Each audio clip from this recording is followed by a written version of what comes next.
सन 57 के सितंबर मास में, 57 यानी 1857 के सितंबर मास में यानी महीने में, सितंबर का महीना जो अब चल रहा है, अर्धरात्रि के समय, अर्धरात्रि यानी आधी रात के समय, अर्धरात्रि तत्सम शब्दों का इस्तेमाल हुआ है इसमें।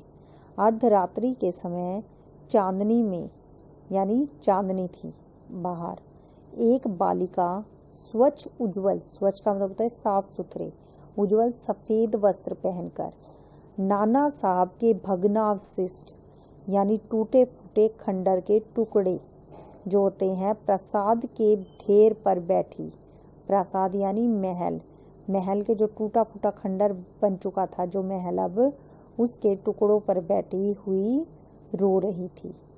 उसके पास में ही, टूटे फूटे महल के पास में ही जनरल आउटरम की सेना भी ठहरी हुई थी।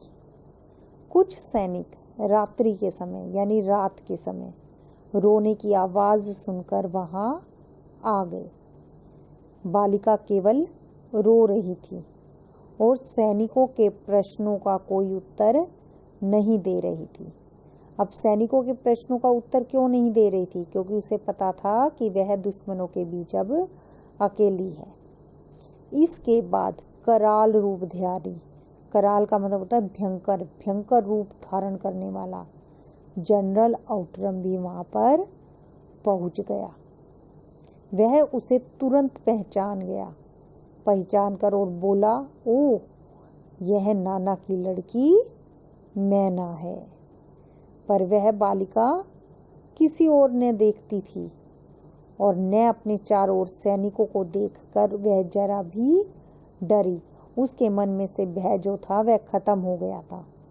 जनरल आउटरम ने आगे बढ़कर कहा, अंग्रेज सरकार की आज्ञा से मैंने तुम्हें गिरफ्तार किया।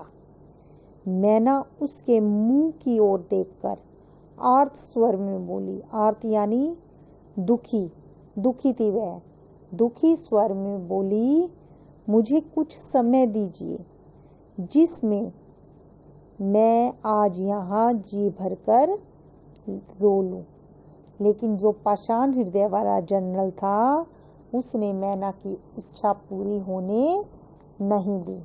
भग्नावशिष्ट प्रासाद का क्या आशय है? भग्नावशिष्ट पदार्थ का आशय है प्रसाद का टूटे हुए महल के खंड खंड हुए टुकड़े। और फिर प्रश्न आता है इस गद्यांश में से, सैनिक बालिका के पास कैसे पहुंचे? तो नाना साहब के टूटे हुए राजमहल के पास ही सेना का ठिकाना था। और जब मैना आधी रात में रो रही थी तो कुछ सैनिकों ने उसके रोने का स्वर सुन लिया। इस प्रकार वे वहां पहुंच गए।